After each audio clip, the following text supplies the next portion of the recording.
El diario estadounidense The Wall Street Journal difundió un adelanto de la estrategia de seguridad de la presidenta Claudia Sheinbaum. Enfocará los primeros 100 días en tratar de reducir los homicidios y atacar el control del crimen organizado en buena parte del país. Según el medio, según el Wall Street Journal, las fuerzas de seguridad de México apuntarán a 10 ciudades en 5 estados considerados las más violentas: Colima, Guerrero, Guanajuato, Chiapas y Sinaloa. Esos lugares son el epicentro de la violencia. Los esfuerzos de Claudia Sheinbaum buscarán combatir el tráfico de fentanilo, un problema que tiene México, claro, también enlazado con Estados Unidos. Sin duda, México, tal vez esté usted de acuerdo, es uno de los países más violentos del mundo sin estar en guerra. La crisis de inseguridad generada por las bandas del crimen organizado ya parece un mal endémico, permanente, no da tregua.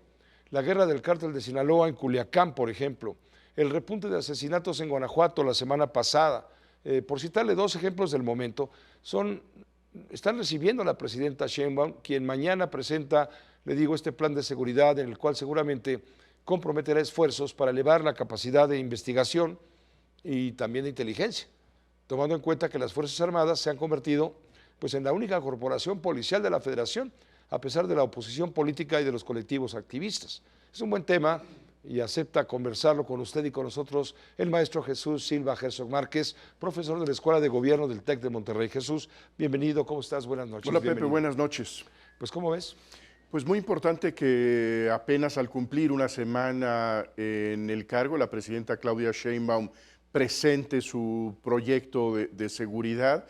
Creo que es un asunto de la máxima urgencia. Lo que nos has relatado en estos minutos recientes da cuenta de la gravedad de la crisis de seguridad en nuestro país. Lo que pudimos ver en Chilpancingo es verdaderamente atroz. La violencia que es además una violencia simbólica, que es una violencia que sirve para intimidar a todos aquellos que quieran enfrentarse al crimen.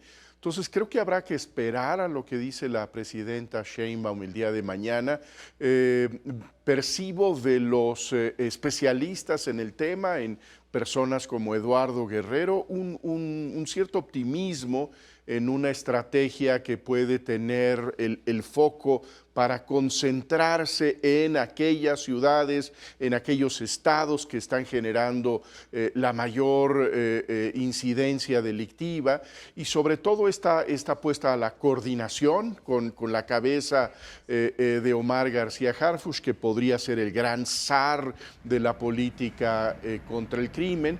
Pero la gran incógnita que me parece que sigue en el aire es de qué manera puede ser él el gran coordinador de esta estrategia si no tiene a fin de cuentas tropas, y este control policiaco se ha desplazado a las Fuerzas definitivamente Armadas, al Ejército, a las Fuerzas Armadas, a la Guardia Nacional, que ya se ha consumado su desplazamiento a la Secretaría de la Defensa Nacional.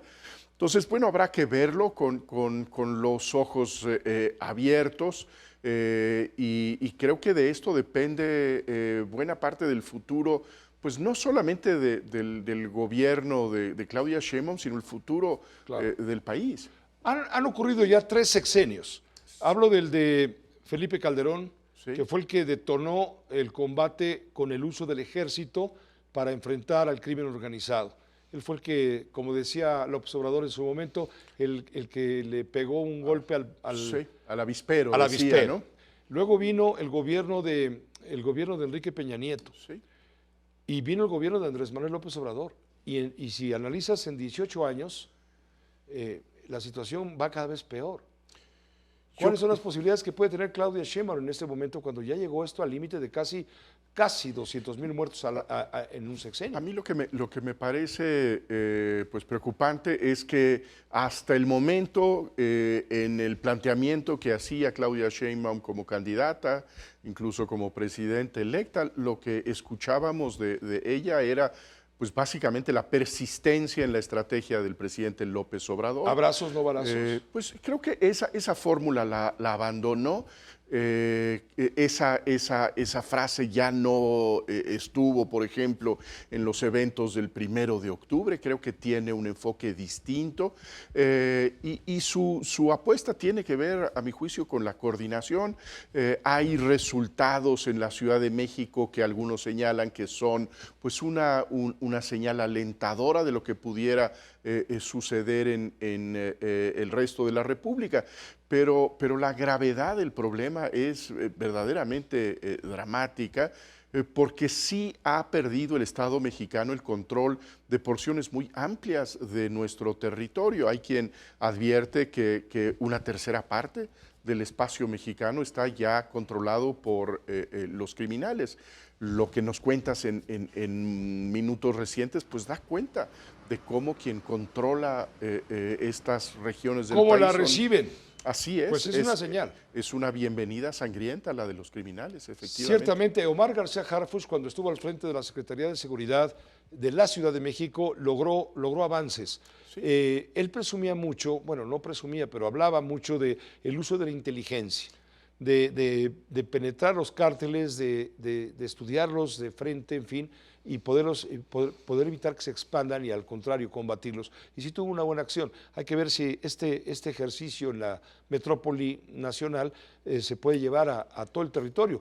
Pienso, no sé qué puede hacer García Harfuch frente a la guerra de facciones dentro del cártel de Sinaloa, por ejemplo. Yo creo que esa es efectivamente la apuesta que estamos viendo del gobierno de Claudia Sheinbaum, una apuesta por la coordinación, el hecho de que haya, por ejemplo, un representante de la Fiscalía, aunque el fiscal general no acuda a las reuniones de seguridad que tiene la presidenta todas las mañanas, coordinación y además el uso de la inteligencia. Habrá que ver cómo se plantea el día de mañana y sobre todo qué resultados empieza a dar. Esta pues es una batalla que no puede dar resultados de manera inmediata, habrá que verlo a lo largo de los siguientes años. Muchas gracias, Jesús, como siempre, bienvenido. Gracias, Pepe. Buenas noches, el maestro Jesús Silva Herzog Márquez.